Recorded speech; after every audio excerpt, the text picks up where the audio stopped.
लक्ष्मीच्या पावलांनी मालिकेच्या आजच्या भागामध्ये आपण पाहत आहोत. सोहमला खूप मोठं काम मिळालेलं असतं.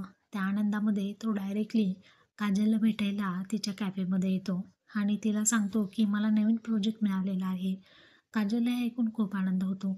आपला मित्र इतका मोठा पेंटर होणार आहे आणि मिळालेलं काम यामुळे मनापासून ती त्याचं अभिनंदन करते. हातामध्ये हात घेते आणि त्याला म्हणते की आपली कॉलर आता टाईट झाली आहे.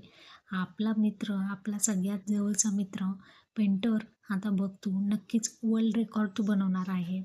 आपल्या हॉटेलमध्ये तुझे इतके छान छान पेंटिंग्स लागणार. तुझ्या मेहनतीला आता खरंच चीज झालेलं आहे आणि मला तर या गोष्टीचा खूप अभिमान वाटत आहे. असं म्हणत सोहम आणि काजल या दोघांमध्ये खूप छान अशा गप्पा होतात आणि मनापासून काजलने सोहमचं अभिनंदन केलेलं आहे. त्याला मोटिवेटसुद्धा काजलनेच केलेलं असतं. हे सर्व त्याला आठवतं जेव्हा अनामिकाचा भाऊ त्याला विचारतो